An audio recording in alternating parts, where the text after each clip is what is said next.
여러분 안녕하십니까. 전은책입니다. 이 토요일 저녁입니다. 밤이죠. 이 시내 광화문에도 그 이곳 서초동에서도 집회가 한창이던데 이젠 좀 조용해졌군요. 물론 성격은 다릅니다. 두 집회가 말이죠. 이곳에서는 아직도 조국소 피켓이 보이더군요.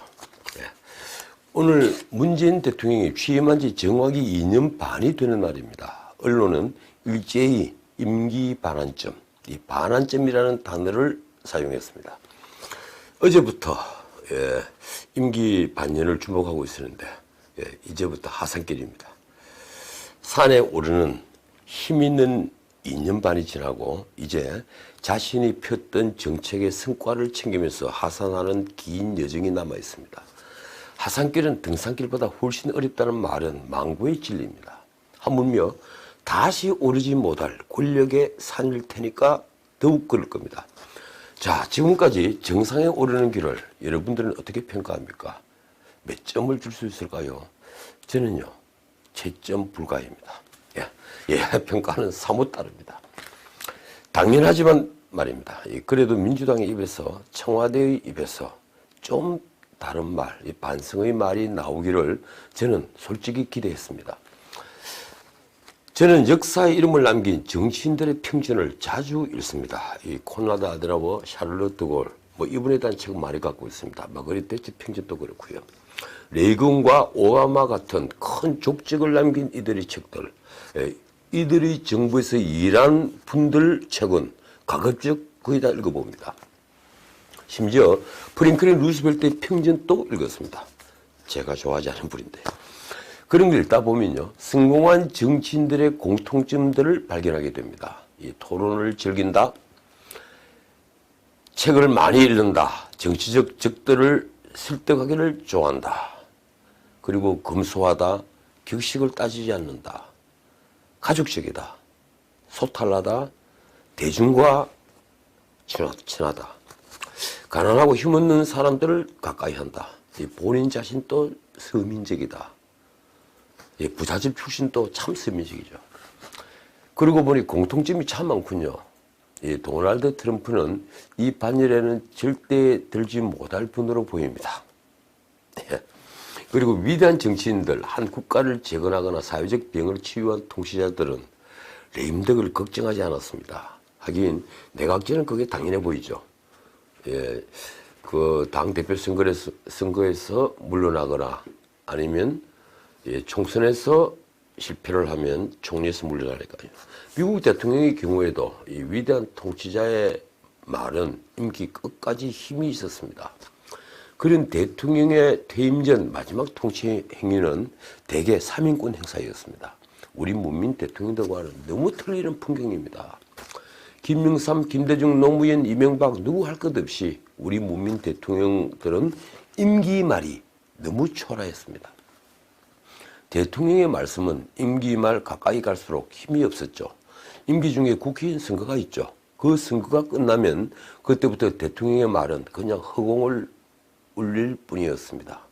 그도 그럴 것이 문민 대통령들은 정치 철학이랄 게 없었습니다. 본인은 정치 철학이라고 얘기하는데 말이죠. 통치를 뒷받침할 지식이 없었으니까 그렇습니다. 그리고 측근부터 부패했으니까 그렇습니다. 결국 대통령의 아들들, 형들이 전부 감옥에 갔죠.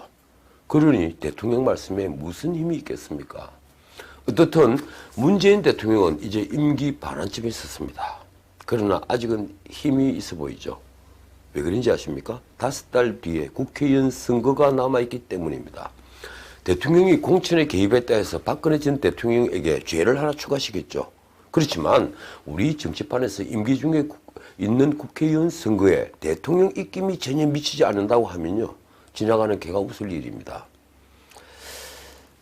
자, 이제 조금씩 대통령은 오늘부터 힘을 잃어갈 겁니다.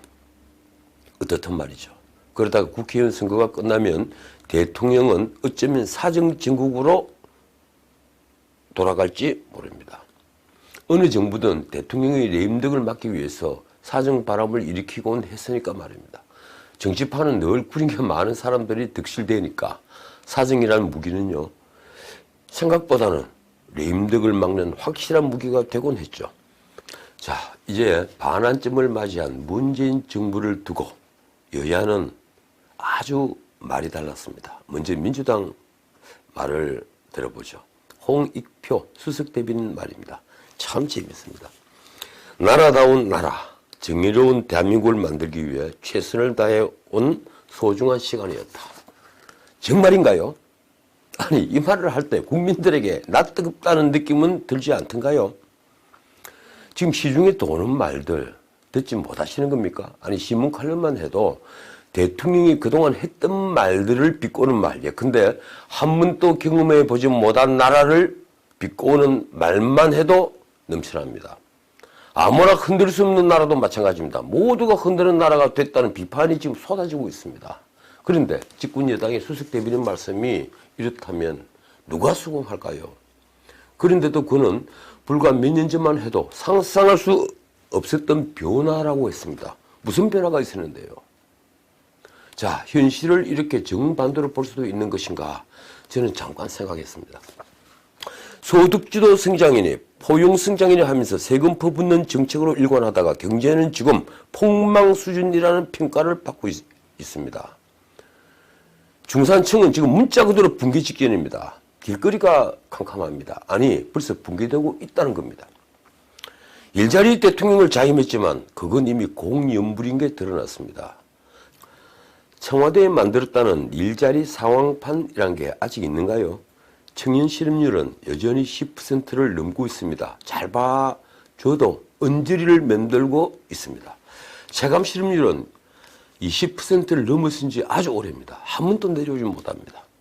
아마 진짜 청년 실업률 계산하면요, 충격적인 결과가 나올 겁니다. 그리고 설비 투자와 수출은 끝없이 하향 곡선을 걷고 있죠. 30, 40대 일자리만 적어도 35만 개, 약 40만 개가 사라졌습니다. 불과 몇 년 전만 해도 상상할 수 없는 변화라고 하면 맞는 말이긴 하군요. 그런데 이 홍 대변인 그분은요, 심지어 공정하고 정의로운 사회를 만들기 위해 전력 투구해 왔다고 자평했습니다.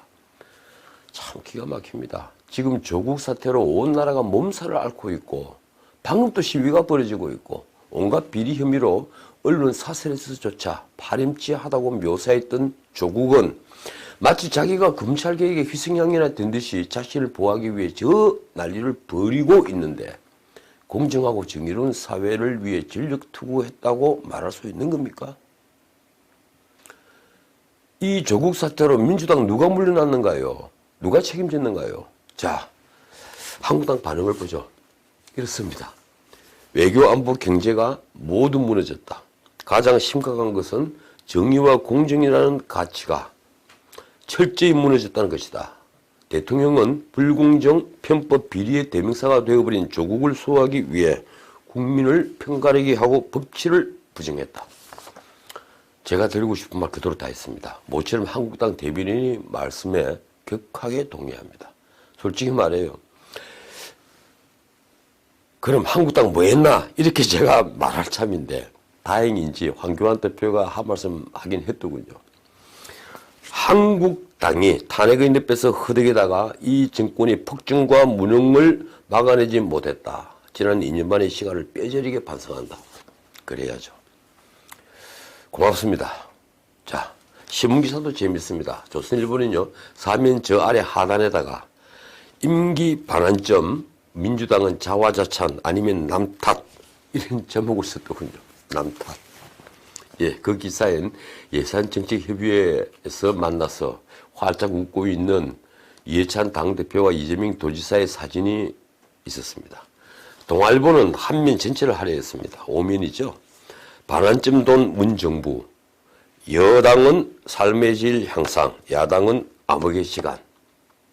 이런 제목 아래 나라다운 나라를 만들어간다는 이해찬 대표의 말과 나라 전체가 무너졌다는 나경원 원내대표의 말을 비교했습니다. 묘한 비교가 되더군요.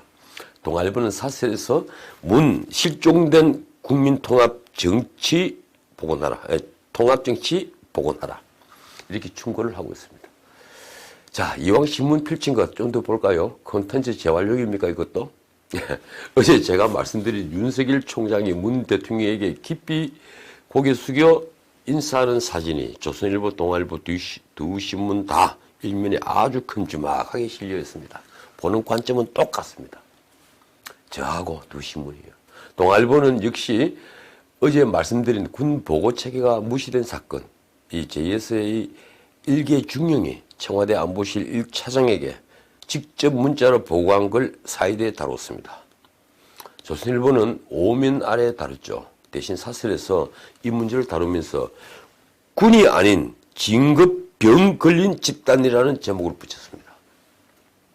참 무서운 질타입니다. 또 조선일보는요, 북한에게 귀순자 2명을 송환한 걸 문재인 대통령이 변호사 시절에 변호했던 페스카마호 사건에 비교하면서 비판하고 있습니다.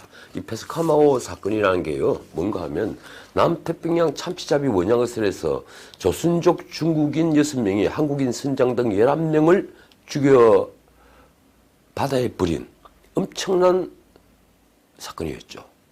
많은 사람들이 분노를 했고 그 피고인 6명은 사형을 선고받았습니다. 그런데 문재인 대통령이 당시 변호사였는데요, 변호를 해서 2심에서 우발적 사건이라고 이제 변호를 해서 무기징역으로 감형이 되었죠. 문 대통령은 나중에 동포로서 따뜻하게 품어줘야 한다는 생각엔 변함이 없다, 이렇게 말했습니다. 자, 뉴스 하나만 더 짚고 끝내죠. 유은혜 장관은 국회 교육위 전체회의에서 이 자사고 외국어 이 국제고 59개를 일반고로 전환하는데 5년간 최소 1조 원 이상이 든다고 했습니다. 그런데 그게 참 재미있는 장면이 있었습니다. 유 장관이 8일 오전 회의에서 처음엔 1조 5억 원이라고 말했습니다. 잠시 뒤엔 1조 500억이라고 말했습니다. 오후 회의에서는 5년간 1조 원 든다, 1년에 2천억씩 든다고 또 얘기를 했고요. 근데 조선일보를 보니까 그 전날 7일 전 7,700억이 든다고 또 말했군요. 장관이 입은 하나인데 말은 계속 바뀌는 겁니다. 국회에서 교육부 국장이라는 사람은 유 장관이 1조 5억 원이라고 말한 직후에 또 1조 5천억이라고 수정하기조차 했습니다. 결국 나중에 1조 500억으로 최종 확인했다고 하는군요. 우리 관료들, 장관들 수준이 이 정도입니다. 만약에 미국에서, 영국에서, 일본에서 장관들 발언이 이렇게 오락가락했다면 그 장관들 하루도 못 버텼을 겁니다. 참 그저 기가 막힐 뿐이라는 말 외에 제가 무슨 말을 더 붙이겠습니까? 자, 오늘은 여기까지 하겠습니다. 이 주말 밤 편안히 보내십시오. 저는 내일 흠지 출마론을 한번 짚어보겠습니다. 내일 뵙죠. 고맙습니다. 지금까지 전은책이었습니다.